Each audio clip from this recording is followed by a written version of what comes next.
Sabe aquela sensação de que qualquer coisinha fora do lugar já te tira do eixo? Aquele cansaço de ter que ser forte o tempo todo, sabe? De ficar torcendo para que nada saia do controle? Bom, hoje a gente vai fundo para entender por que nosso cérebro reage desse jeito e, mais importante, como encontrar uma segurança que vem de dentro, mesmo quando o mundo lá fora parece um verdadeiro caos.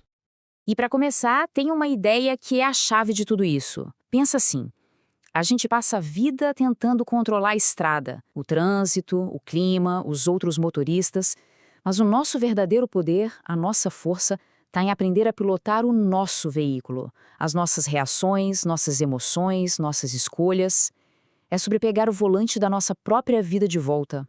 O problema é que isso nos joga num ciclo vicioso e que ciclo, né?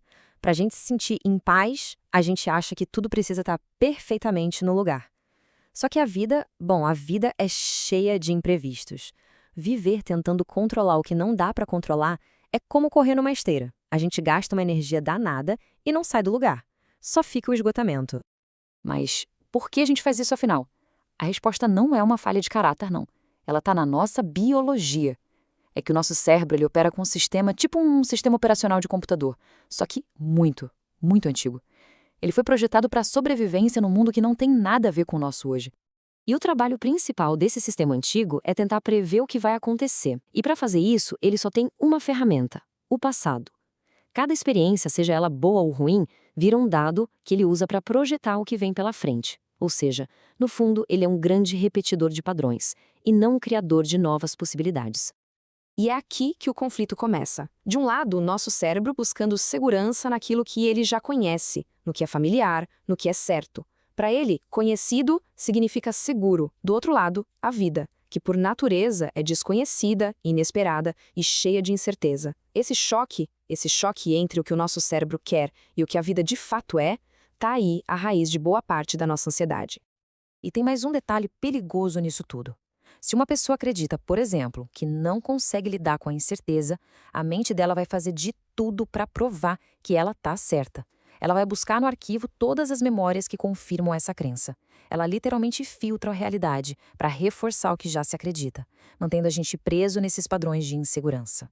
Então, o que acontece quando a gente se sente assim? Inseguro. De forma inconsciente, a gente veste máscaras.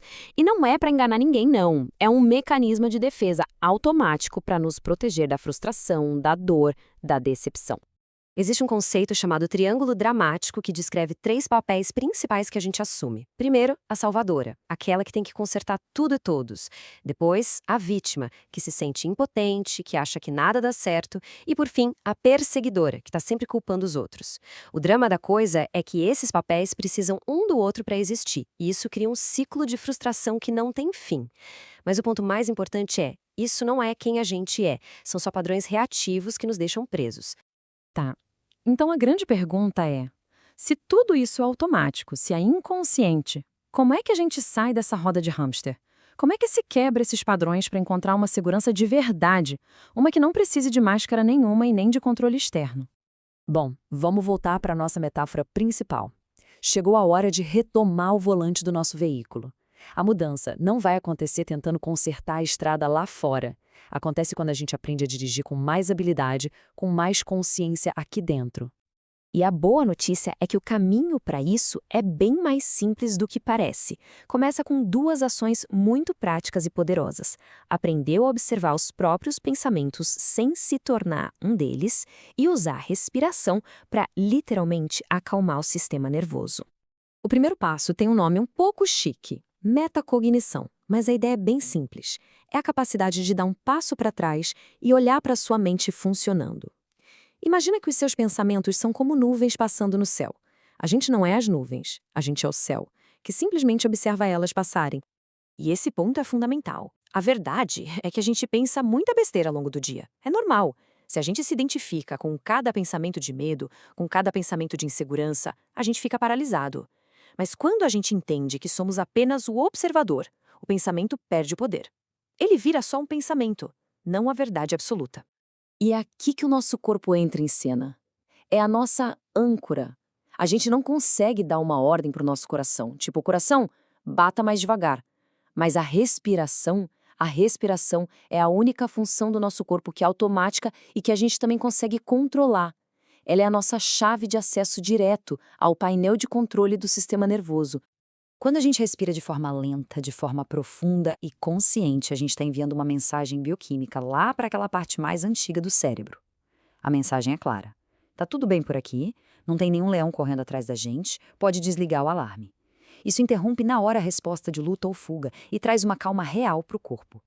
E vamos ser bem realistas aqui, né? O objetivo disso tudo não é criar uma vida sem medo ou sem insegurança. Essas emoções são humanas, elas fazem parte. A meta é ter as ferramentas para navegar por elas. É sentir o que precisa ser sentido, mas sem se afogar. É saber que mesmo no meio da tempestade, a gente ainda está no controle do nosso veículo. Para a gente terminar, fica aqui uma reflexão. E se a verdadeira segurança não vier de ter todas as respostas, de conseguir controlar o futuro? E se, na verdade, ela vier de uma confiança profunda, de que aconteça o que acontecer lá fora, aqui dentro existe a capacidade de lidar com isso? Pensa nisso.